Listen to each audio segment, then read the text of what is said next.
Hello everybody, sehr geehrte Damen und Herren. Welcome back to Hustle Tani. This is Kate with you once again.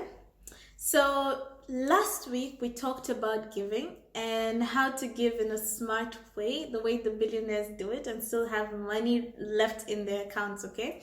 So at the end of the video, I spoke about giving money to your friends and family members for starting their businesses, okay? So today I'm going to clarify a little bit more on that particular point. So please stay tuned and watch till the end of the video for more tips on how to make money when you give money, okay? And also, if you haven't already, please subscribe and let's get started.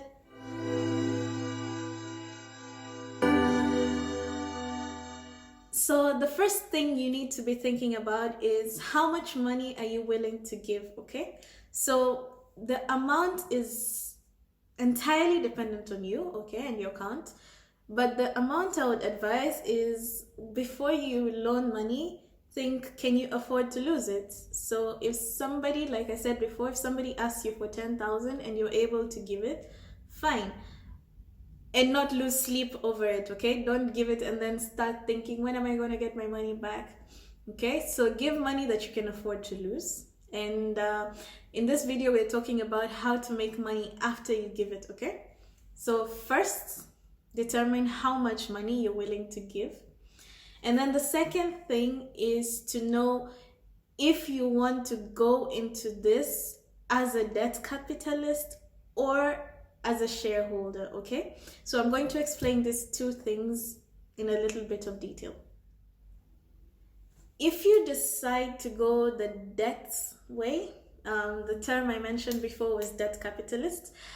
It's basically you acting like a bank to your friend or your family member, okay?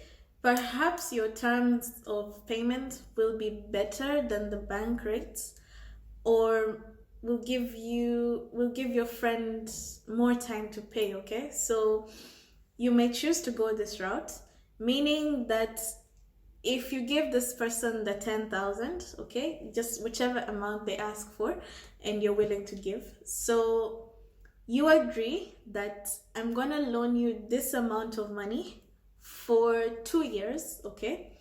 So within the 2 years, the full amount should be paid, and with an interest of maybe 5% or 10%. So you can determine between you and this other person how often this interest is going to be paid back to you and what percentage of interest you're willing to receive and what you're not willing to receive, okay? That's the first way that you can go in this loaning money business, okay?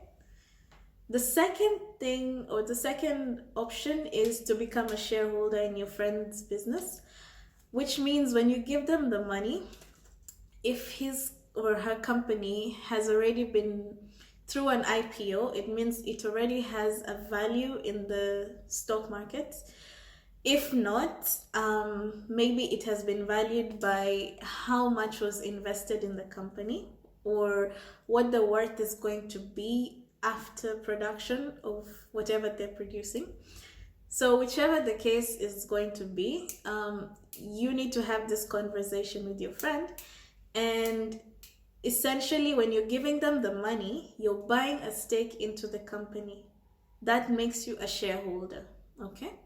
So for example, if their company is valued at 10,000, sorry, I think this is just an easy figure for me to remember. If their company is valued at 10,000 and they request you for 1,000, that's a 10% stake of the company, okay? So the benefits of being a shareholder means that you have a say in the running of the company depending on the percentage stake that you own, and you can determine during votes how the company is run, and you also have sort of lifetime membership and lifetime income for as long as the company exists and as long as they're paying dividends to shareholders. So that might be a good avenue for people who are not naturally entrepreneurs but would wish to have a stake or a claim in a business of their interest And what better way to go about it than to support your friends, okay? If you decide to go the debt way, that's also really good. If you're looking to invest in the short term and make interest of your money also in the short term while still supporting your friend or family member, that's also a good way to go. And if you're not interested in being a part of the business for the long term, I hope that makes sense. So the last thing that you're going to need to do is draw up a contract between the two of you and determine the payment terms, okay?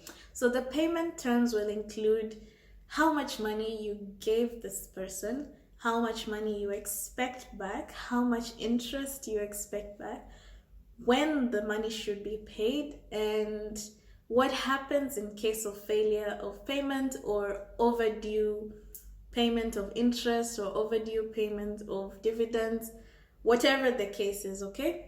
So you need to draw this up and have this looked at and signed, witnessed by a lawyer, and the two of you need to sign this together, okay?